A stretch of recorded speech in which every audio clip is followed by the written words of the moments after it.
Hey everyone, welcome back to another episode of Dead on the Money, where portfolio managers, myself, Richard Coffin, and Derek Didman try to make money a little less spooky. Today, we're trying to answer the age-old question of, does money buy happiness? It's a concept that many people believe in, that many people strive to achieve money because of, believing that it will eventually bring them happiness. And certainly money helps. There's no denying that having more money and holding all else constant is certainly going to put you in a better situation than having less money. But does it have that strong correlation to happiness that many expect it does? Well, that's what we're going to try and address in today's episode. And Derek and I, well, mostly Derek, to be quite frank, did some digging into the different research out there on the topic to see what was the professional or expert view on this discussion that many of us take for granted. And before getting into it, we kind of thought beforehand, it'd be interesting to see what our own views are on it. And mind you, we have probably both read a little bit on the topic, so that's going to skew our opinions a little bit. We have a head start. Yeah, probably, to an extent, yeah. So why don't you start first, Derek, kind of what your view on that topic is?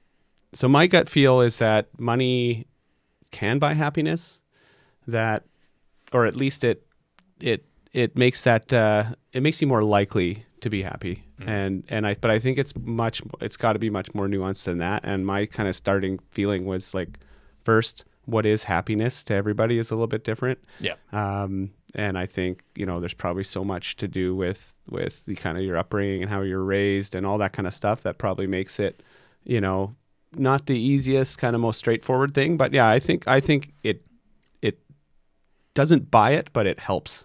Yeah. And I mean, we're going to have very similar views on it, but that's sort of a similar approach with mine, where I think it can, but it depends on where someone derives their happiness from. I do think that in all situations, if you're unhappy due to stresses in life, money eliminates those barriers and eliminates those hurdles. Or can, I guess, and depending on what those hurdles are. Right. And that's why I say it depends on what the person's situation is, because you might be a happy person who's miserable because of other factors that money helps to address, and that can make you feel happy. Right. However, I don't know if money in and of itself and having it will replace the other factors, which I imagine are more important around money, which are the relationships you have, the social circle, your fulfillment with your career and things like that. I think those variables are all likely going to play a bigger role, or at least, that's what my view was before we dug into it, is that those other variables are going to play a much bigger role. So again, it's kind of it's all nuance, there's never a straight answer. And I think that's what we found effectively, right? With it, and that's why they pay us the big bucks. Just come right in there, sit on the fence and say it's maybe. It could be. Yeah, could be. That's right. Yeah. That's why we have the show. Yeah, basically. So to try and answer that, we took some time to dig through what the research says, and also cite some of the studies that many people often think about with this. The most common number that you often see thrown around, and which we'll talk about, is that $70,000 or $75,000 a year being sort of the cap at which point happiness stops increasing with income. Right. And you can talk more about that in terms of what the research showed there and why that figure is so widely known. For sure. I think the first thing before even getting into the research is just, I think the consensus, if you were to survey most people, they would tell you that yes, money is I think that's kind of the general view, that people think money does buy happiness, or at least to some extent. Yeah. I heard someone say once that people who say money doesn't buy happiness are people with money. Well, that's interesting, because it's true. Like, I think socially, there's not a whole lot of sympathy for celebrities and for sure. people when, call it billionaires and the like, when there's any sort of complaining or anything like that. And certainly there's this view of, well, you have all the money in the world. Like, what are you complaining about? Yeah, I agree. But interestingly, and I'm not here to defend the billionaires and say they have it tough or whatever, but it does kind of maybe give a bit of insight into what we'll get into, which is like, does it truly fulfill your livelihood? Like, do you feel more fulfilled when you have all this money? So I think it's an interesting topic. And but so one of the main pieces of research was done in 2010, and that's the one you reference where they kind of come up with that threshold, that 75,000. And just for reference, 75,000 2010 is about 108,000 in today's dollars. Right, so with we can inflation. even use it in that term. But actually, it was Daniel Kahneman, who I think we've referenced before. And we'll continue to reference every episode. We will. Probably. I know. It's crazy. That was one of my biggest learnings. Is I didn't, you know him from more of the behavioral economics kind of stuff. I didn't realize he had done. He was the guy behind. He was the guy behind that number, and really was studying happiness and money. But it's kind of cool. It makes sense for a psychologist. But essentially, the study, done in 2010, kind of came up with the conclusion that you're happy, your money could be a significant contributor to your happiness to a point, and that defined point in the study was around $75,000. And then beyond that, additional income wasn't correlated to happier people, or people. And they kind of, I think the way they kind of measure happiness, or the terms they kind of use, has to do with like life satisfaction. So like you're more satisfied with your life the more money you have, up until about that income threshold. And then beyond that, there's not kind of a 1-for-1 correlation, which I thought was pretty interesting. And I don't know. What do you think of that? Yeah, I mean, like, again, that's kind of the consensus view, or that's sort of the widely cited paper on the topic, right? And I think it makes sense in the sense that, again, kind of when you talk about the stresses of life, right? I think the marginal improvement you see, even if your income increases by a factor of $10,000, right, that's going to be life changing, right, when you're living in $30,000 to $40,000 to $50,000 range. But when you are at 150 or higher, that marginal increase is not going to lead to this reflective increase in happiness, would be my view. Because again, your bills become less of a concern, so you have time to focus on other things. But again, do those other things bring you happiness and things like that? But you kind of pointed out that, or what you found is that's kind of been contested recently, or more recently. Yeah, it seems that kind of like almost was the standard, or it was if you read any articles, like that was kind of the number that was always cited. And for one, I think I almost want to say it's kind of like a feel good number in a way for the average, because it's kind of almost nice to feel. It's like, hey, if I can earn up to a certain amount, then beyond that, like maybe, and it's not $1 million. Yeah, it's not $1 million bucks. It's an feasible, for most people, it's like an obtainable kind of family income potentially, and and you're like, hey, then maybe that millionaire isn't any happier than I am, right? And now the science shows it, so I can see why it's kind of something that stuck for a while. But yeah, there was a study done in 2020. I'm just looking at 2021 by Matthew Killingsworth, basically, who kind of contested that and said that, and it seemed like a little bit more robust of a study. It was they actually had 34,000 volunteers kind of install an app on their phone, and it would ping them at certain points, and they would just kind of make determinations, I guess, on the phone, like, am I happy or not happy? Like, what are my moods are? So it measured it, they had a 1.7 million kind of like measurement points for those 34,000 people over time on kind of their satisfaction throughout the day or whatever it would be. And then they also had, the income and age and stuff data on those people. So they were able to kind of study, well, is it correlated? Is their happiness over time kind of representative at the income? And basically they found that, the first kind of big finding, I guess, was that in their data, or in their, the results of the study showed that there was no plateau at the 75,000 number. Like that, as income increased, positive feelings do increase, and negative feelings decrease, but there was no plateau at 75,000. Right. And they still find, similar findings in that more money, you tend to be happier. Right. But it isn't like just at whatever income correlation stops. Yeah. So, yeah. Interesting. And after that, I forget the term, but they did a collaborative study, right?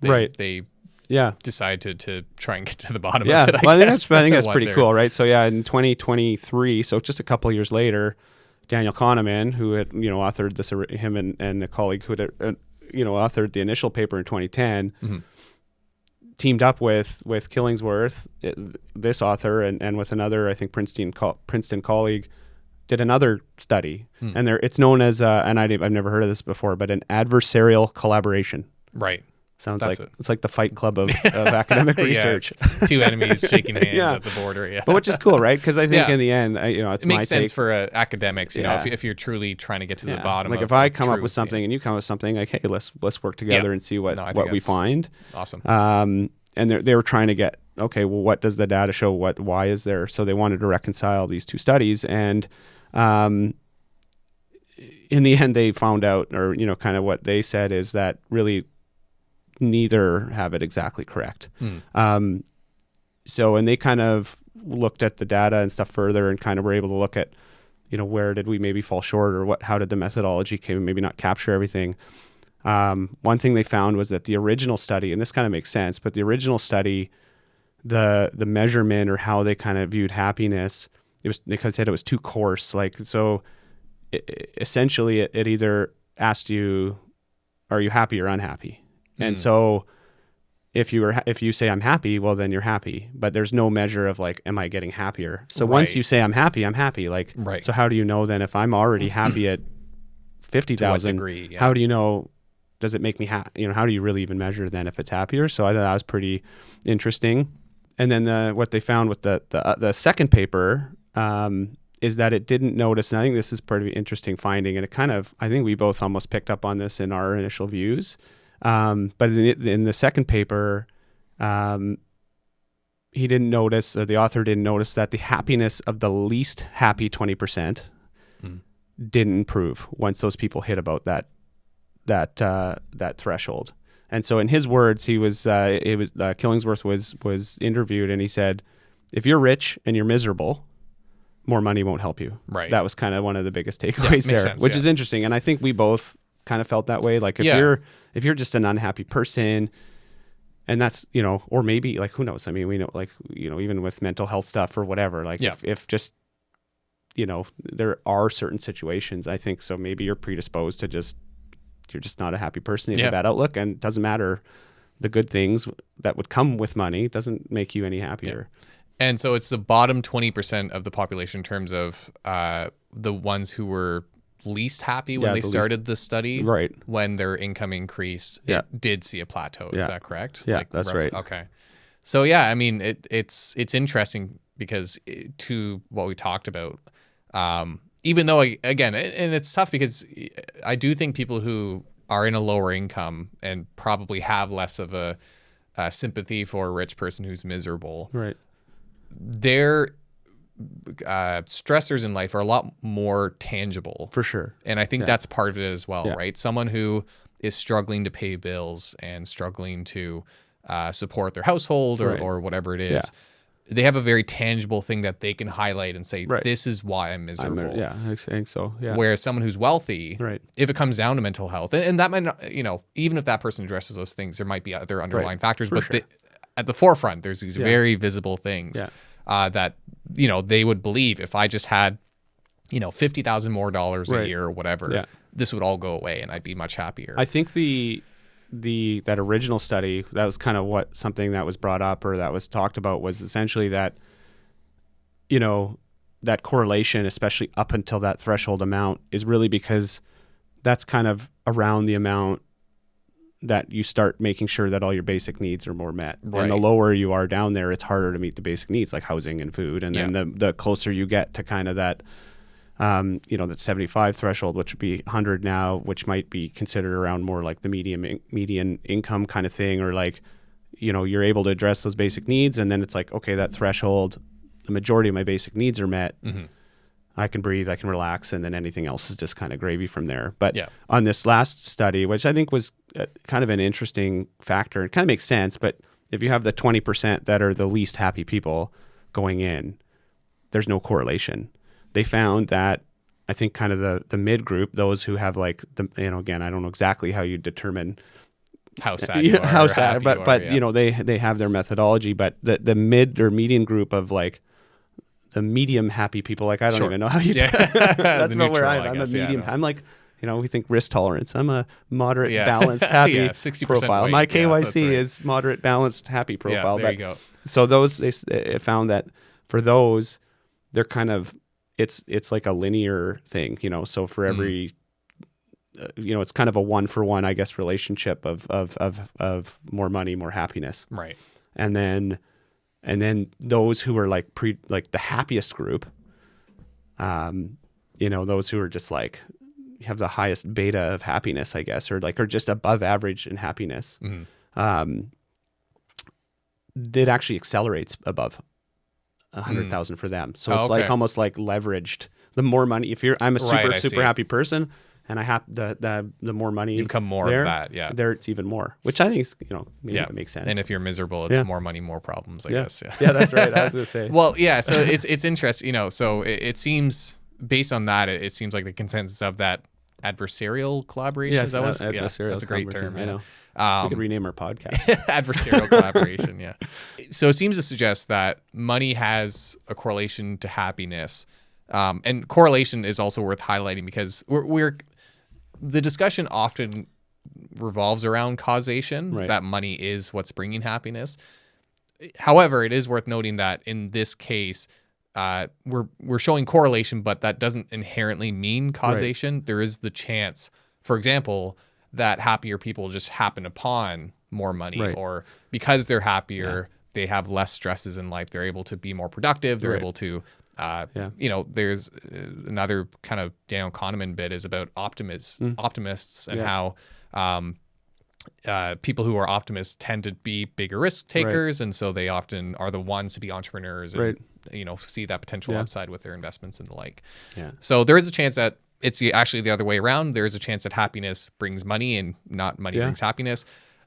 Near impossible to make totally that determination. It's obviously going to be a case-by-case thing. But that, nonetheless, all to say that there is seemingly a correlation, but within limits. That if you hold all those constant, yes, more money will make you more happy. Yeah. But again, if you're miserable, it's only going to do so much. And I think that leverage kind of analogy is a good one in terms of if you're a miserable person, you might just be a more miserable person if you have more money. If you're a happy person, yes, you're going to find ways to be happier when you have money, and that could be because you enjoy the things you do, or you just take whatever situation you're in and you happen to be able to make the best of it, and then things roll from there. Yeah, there's a lot to it, and I think so. I agree. Like I think there's definitely a connection. I don't think it's like anything, and I think we talked about even on our last show is how we're probably going to be that.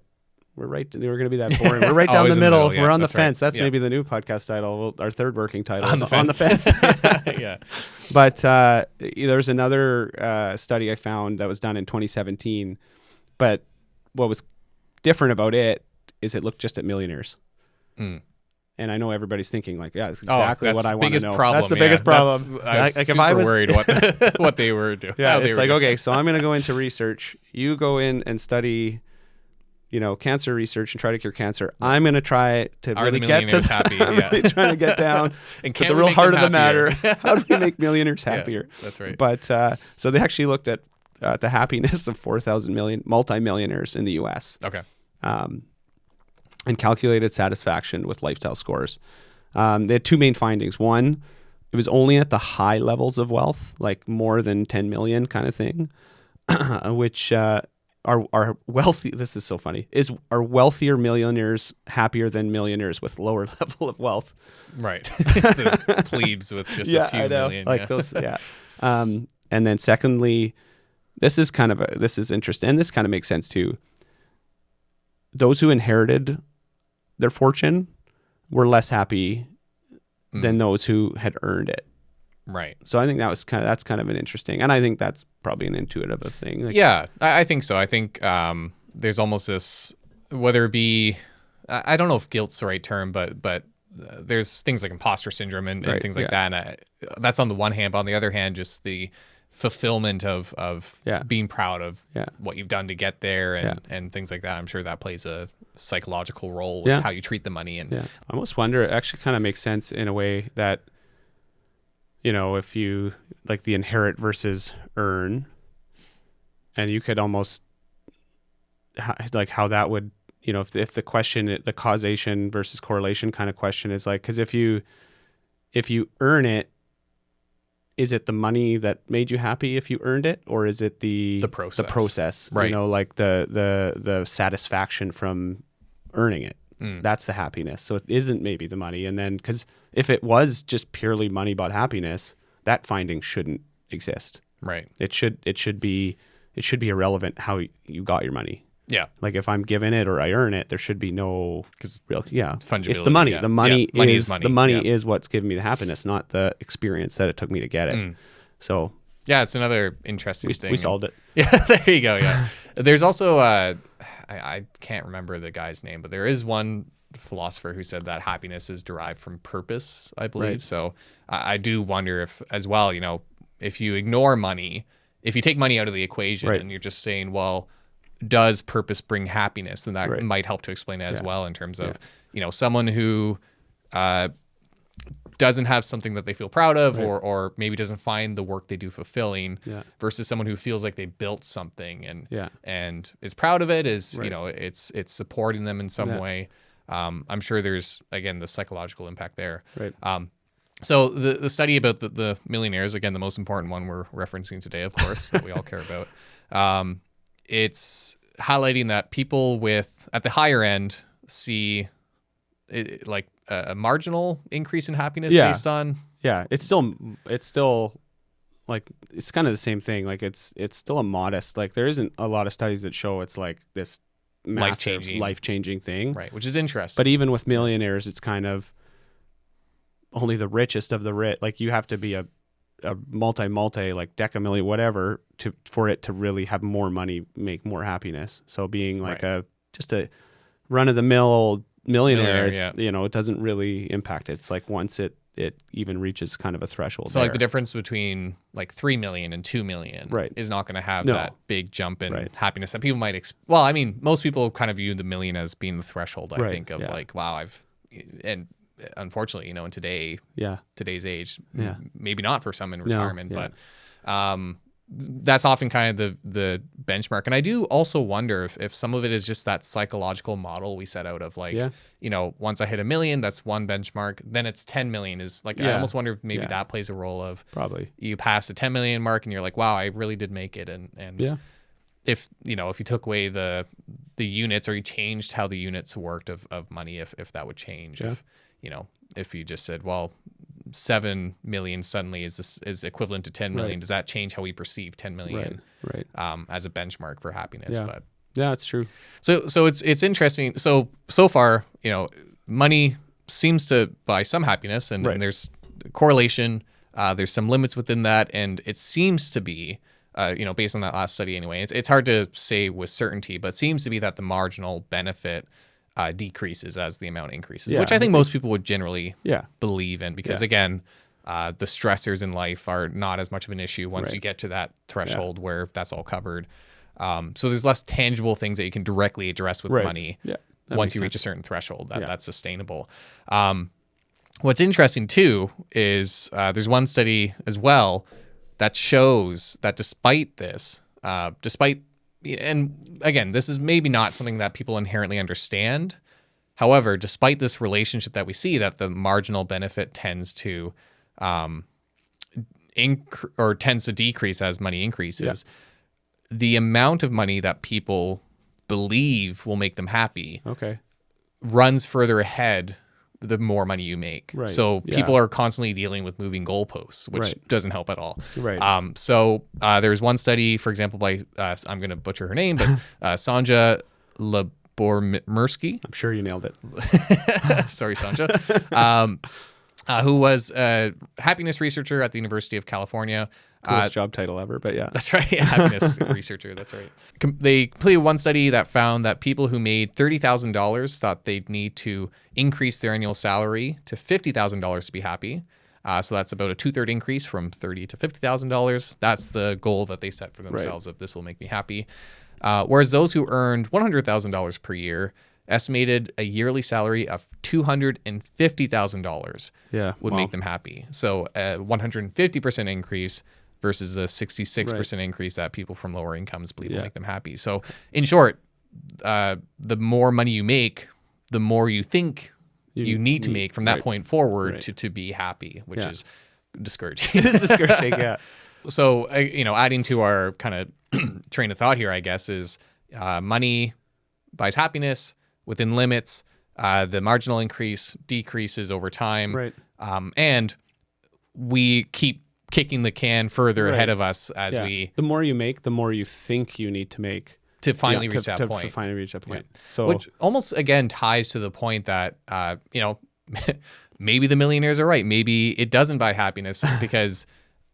when people get to these points, it almost seems like they get to that point, they don't have that satisfaction or happiness, and they think, even though money is kind of the one thing that's, and maybe it's because it's a very tangible thing that we can count, we can set these goals, versus you can't really set, well, I'll reach 80% happiness by next year or whatever. Like it's not as tangible.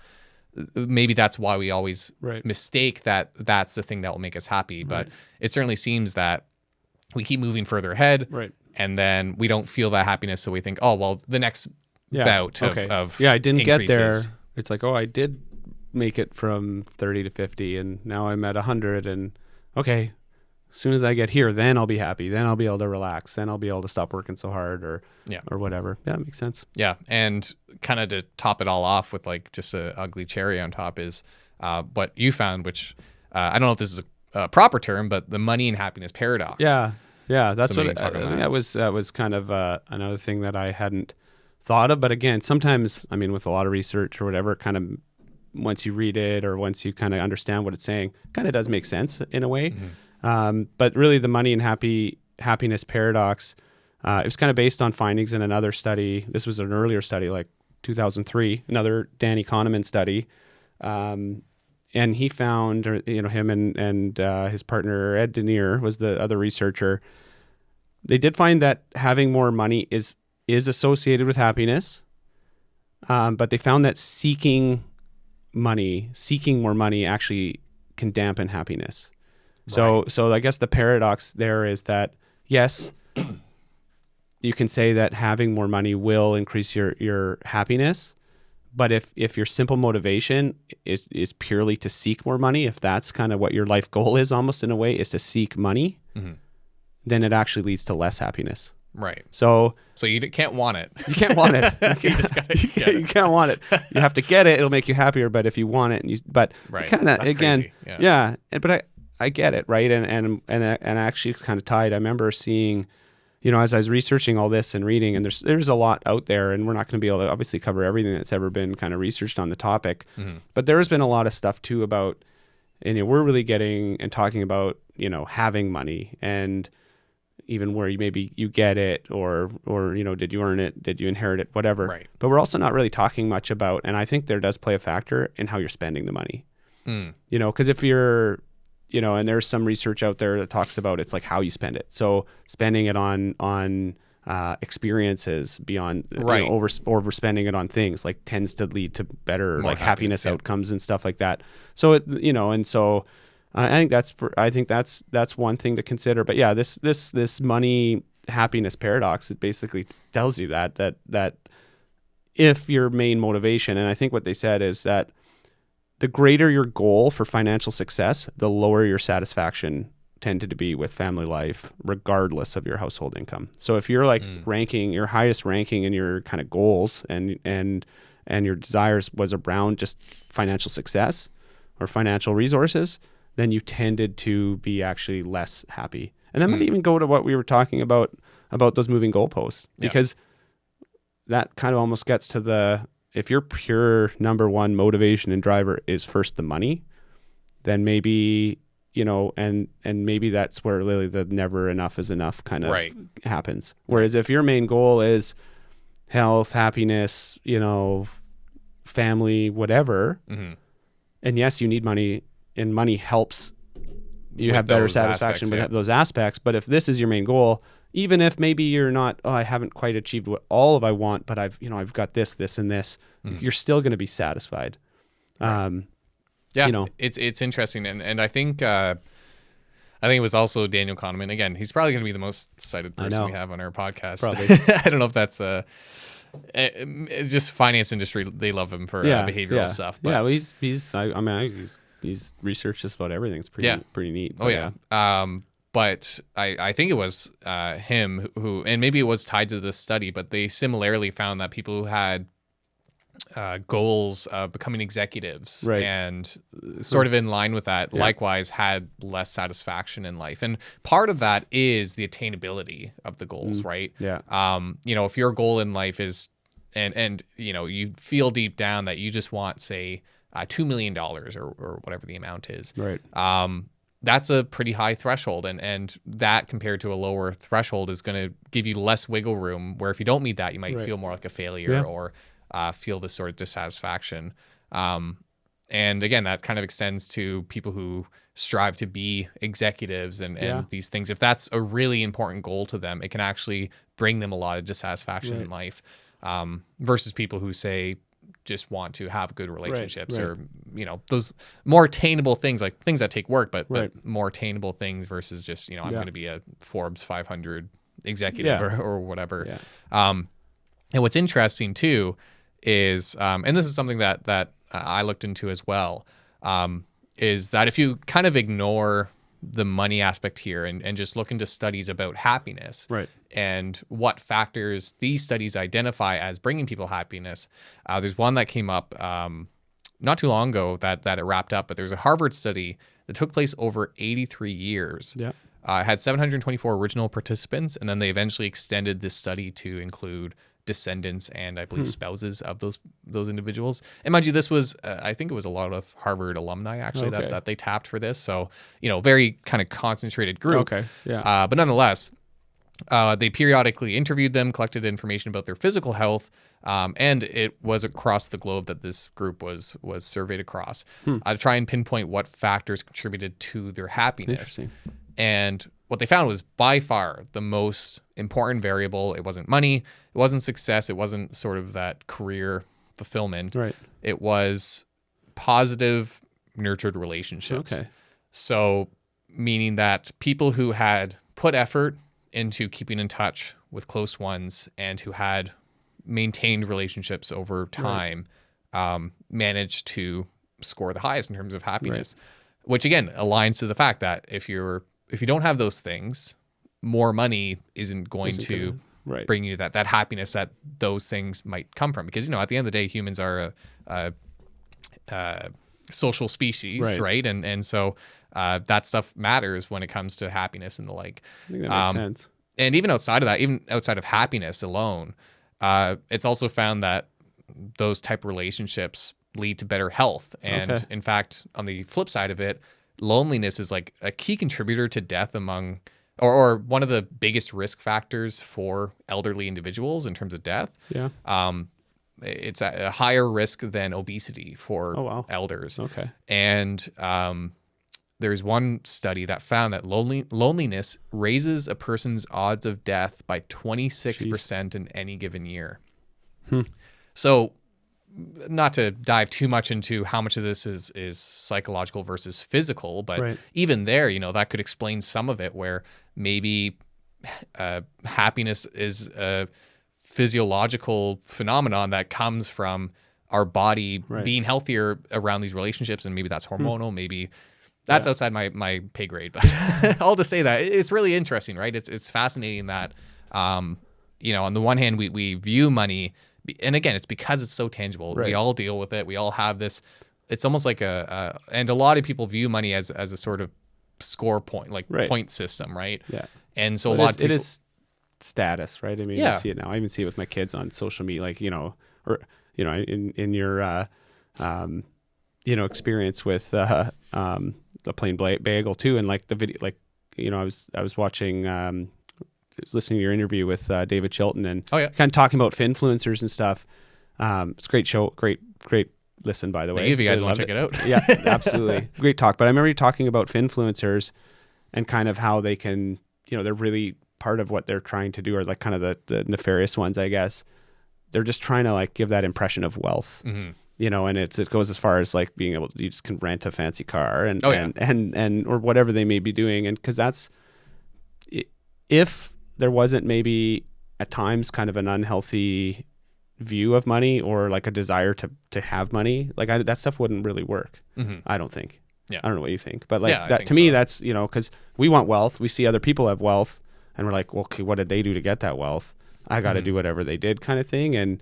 And so, yeah, maybe that's it. Cause it's kind of, you know, the research kind of almost says that won't work. Like, you know, if your pure desire is just purely to get wealth, then, you know, that's not really what's going to lead to happiness. It's, maybe maybe we like to give tangible advice here. So maybe the advice is seek wealth, but use that wealth to buy relationships. Yeah. well, careful there. That sounds bad.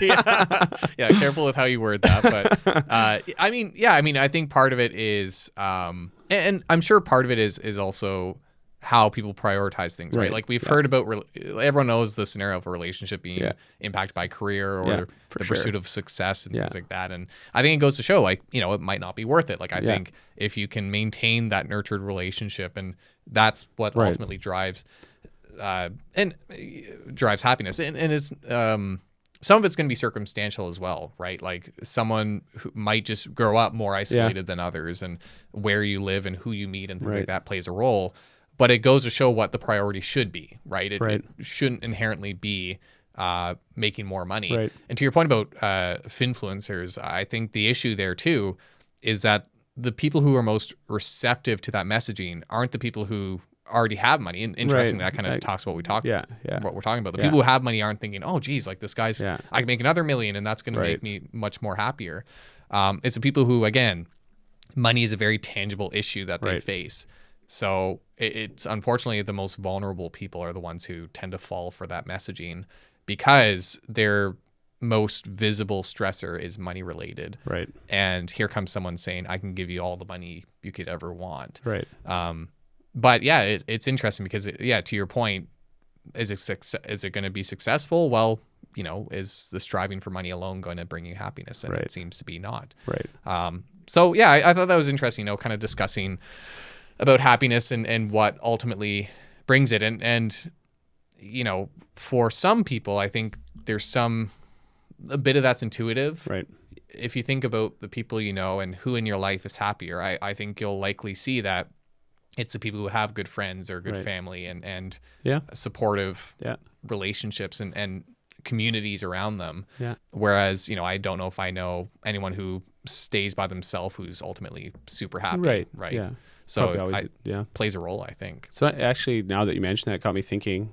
It triggered it as soon as I mentioned Dragon's Den. But you know, one of the do you ever watch like the OG Dragon's Den, like the original? A little bit, yeah. Growing up. Remember Brett Wilson? Yes. So he was one of like the original Dragons, and he was, you know, I think he was like an oil and gas guy. But I think he had, you know, so he actually wrote a book that was actually called Redefining Success, and I saw him talk at Algonquin College in Ottawa. Oh, great. Which was actually a really interesting talk, and it was kind of talking about that book, and a lot of that kind of is what he was.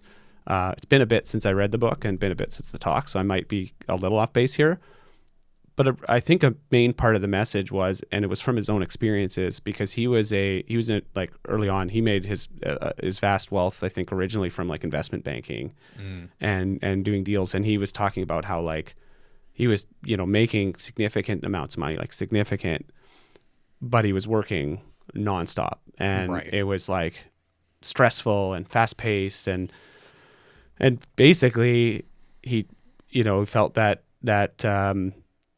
while he was making all this money, he was damaging his relationships. And I know he talked about like he was damaging, like he was married and his kid and he had kids, and like he was coming at the cost of that. And it was making him increasingly unhappier. Like it was like the more money he was getting, because it was coming at the literally more problems.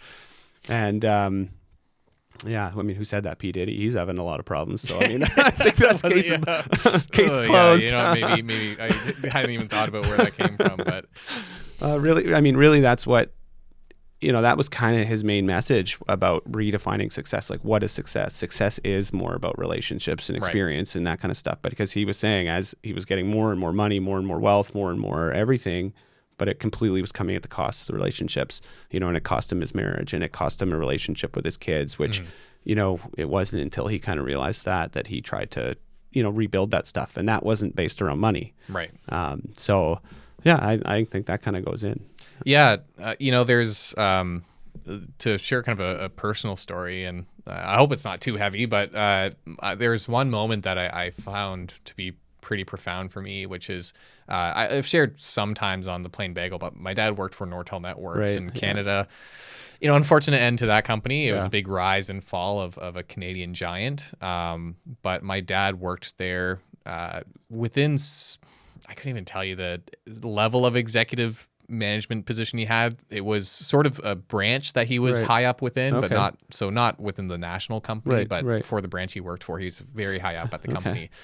And he worked many, many hours there, like come home and still work until 9 p.m. many days. Yikes. So he put much of his life into this company and saw a lot of success and the company did fall and they did struggle. I don't know if I'd say they struggled financially, but they lost a lot of money because a good chunk of his compensation was actually stock options. Yeah, I bet. So eventually after that happened, he kind of worked for the remnants of the company segment he worked for was sold off. He worked there for a bit, eventually retired, did some stuff on his own and has done some contract work on the side and made good money doing that. So overall, financially, I think they've done fine, not sort of a story in that way. But I remember there's one point where I often looked at my dad and I thought, wow, that's I should strive to work very hard with what I do. And, I should value the work I put into stuff. And in a way, it has helped me with work ethic and things like that. But I remember there's one conversation, it was not even that long ago, but like 2 or 3 years ago where he was talking about the work and he said something like, I put so much of my time into the company. And I said, do you think it was worth it? Something along those lines. And he said, absolutely not. Wow. And he said, it's, one of my biggest regrets is putting all that time into that company. Right. Now, I don't know how much of that is because of what ultimately happened versus, like if that had led to a successful, company or whatever it was. But that really shifted me mentally where I thought, oh geez, maybe I've been prioritizing the wrong stuff. So yeah, it's interesting because it's something that personally I've seen as well where, my father for that period of time was making good money. He had a very successful position, but God, he put everything into the work he did. And it was like a light switch when he finally retired. But yeah, it's crazy though. You see it personally and then you hear about the studies, it all really does align. It all makes sense. For sure. And I know there's one more study you had pulled up and a lot of the stuff that we talk about is about Western societies and developed countries and the like, but you had kind of found one other study to talk about how that relates to other areas too. As I was going through this, I kind of realized I'm I'm really, a lot of this all focused in kind of North American, Harvard alumni. And I mean, right or wrong, this isn't a judgment either way, but when we kind of come to Western culture, it is just overall, I think we are a bit more, we're kind of a capitalistic, environment, right? So it money does kind of tend to be a focus and social media is a big thing. I think that kind of drives that sometimes now even more, but not that before social media, there wasn't greed and a desire for wealth, but there was actually research that was done fairly recently in indigenous villages, I think in Australia actually, which kind of challenged that assumption, that that money, the money you have, more money you have, the happier you are. And it actually was kind of reading it was because yes, previous studies really tend to focus kind of on Western, more urbanized countries. And so this one looked at living in small scale, more rural communities that more that rely on nature, rely on themselves. Money is not really a big thing. It's it's more what kind of value I guess you bring. I think these were in Africa, South America, Asia. But anyway, the results showed that, for these studies anyway, is that there really wasn't a real big at all kind of in those communities anyway, a tie to money and happiness and happiness still ranged. It wasn't the results weren't okay, take away money and everybody's happy. There was still a range and it depended on the communities, depended on everything else. But in some communities had more reliance on money than others, but still money was obviously a very, much smaller part of everything. But really the kind of crux of it was that there wasn't, at least there, no tie, really no discernible tie between money and happiness. Like happiness depended on so many other factors within those communities, which I thought was pretty interesting. And one factor here is like people living in these small scale societies reported an average score of about 7 out of 10 on, the scale that they used to measure it, even though most of them lived on less than the equivalent of $1,000 per year. Wow. So, that would almost go to say like, can money buy happiness? Well, I mean, yes, maybe, or partly. In our society, for sure, I guess it's definitely a factor. Yeah. Because I'd have to say, I would say, if you make less than $1,000 a year in Canada, it'd be very tough. Yeah. You're going to be tough. But so maybe it's part social construct, part just kind of regional too. But like so I thought that was kind of neat to kind of see more of that, like that it's not just what it's like elsewhere. And I don't know what your thoughts are on that. Yeah, it's interesting because I think it again kind of supports this idea that money is an illusion of happiness, right? That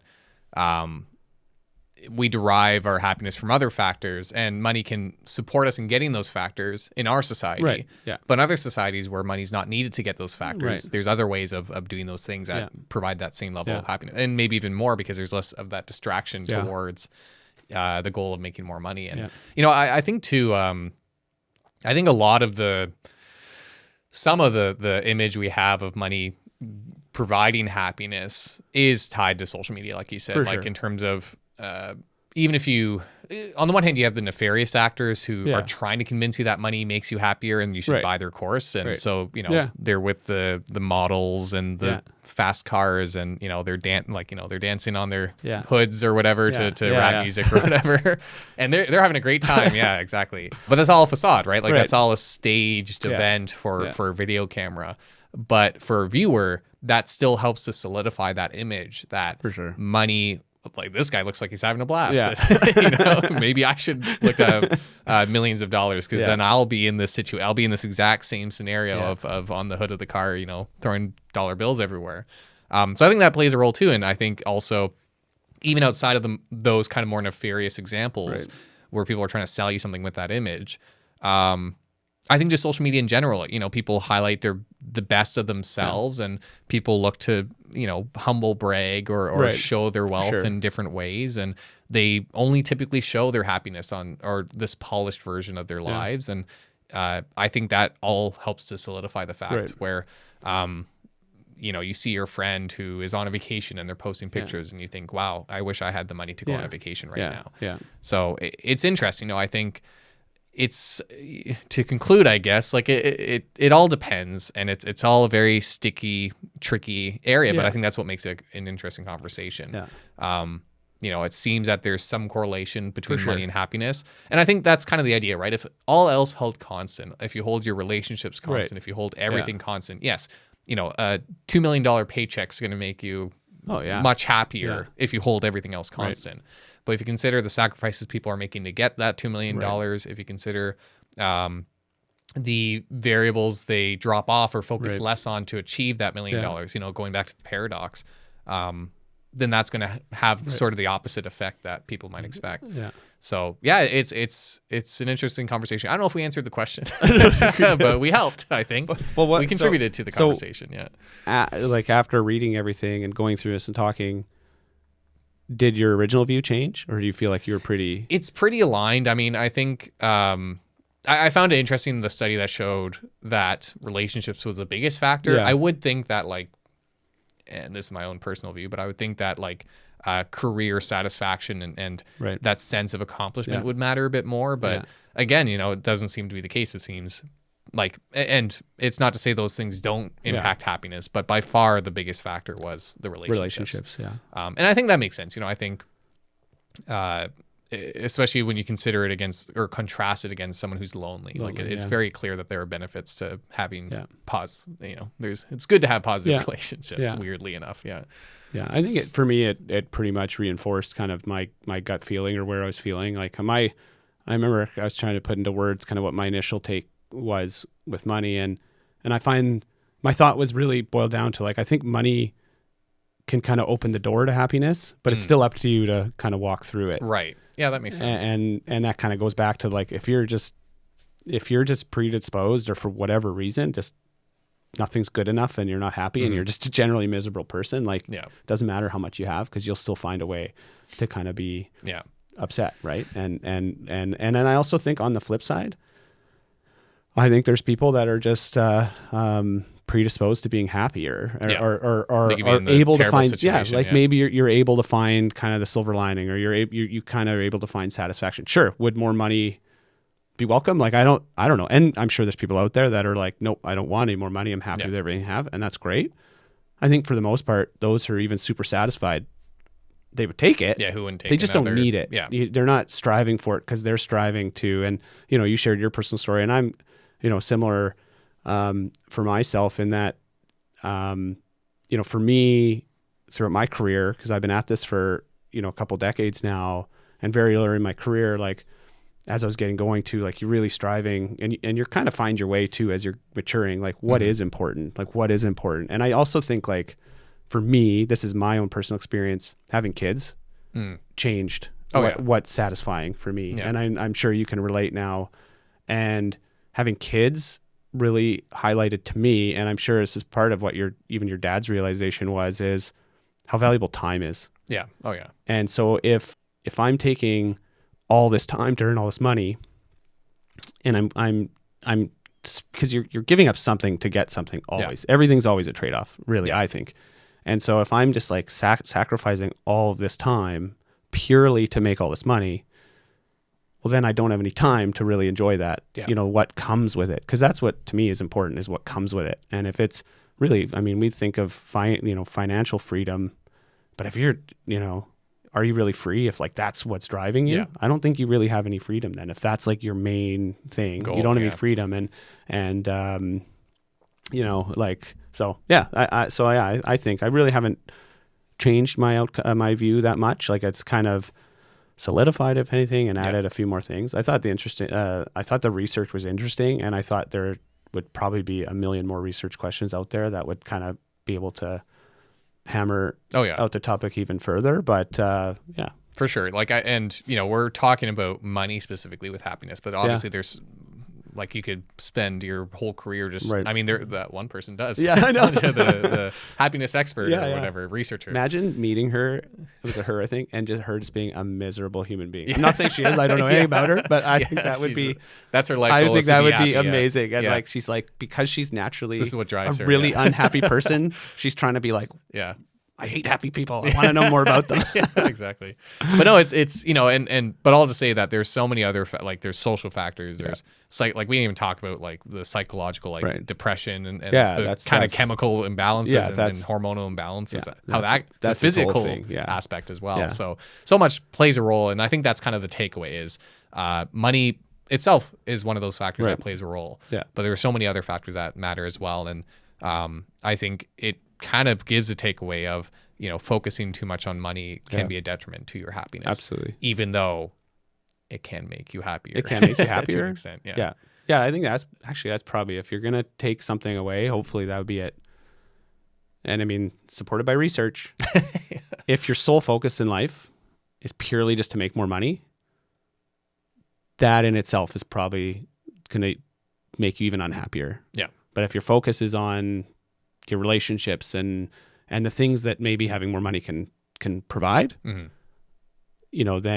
when more money comes, you will be happier. And that might, if I'm working to provide for my family, if that's my whole goal and I'm working hard and then that comes, I'm going to be satisfied. If my whole goal is just because I need more dollar figures in my bank account, when that comes, well, I'm never going to be satisfied. That's never enough, I guess, that's my take. Yeah. And I think it's kind of that moment of when people get to that goal, they kind of recognize, or maybe they don't recognize inherently, but reaching that goal doesn't give the satisfaction they might have expected. Yeah. Yeah. And so then that just they say, well, maybe it's the next million or the next, as you know, the goalposts keep moving, which is what makes it very tough. I kind of feel like I'm almost even that way with my career, and that, you know, where I am with the firm, like I could be out hustling and working more and trying to build more assets and bring in more clients and do this. And, you know, I could really focus on that, but I'm at the point where like I'm comfortable and I lead a very balanced life. And then I get to pursue other cool things like doing a podcast with the famous Richard Coffin.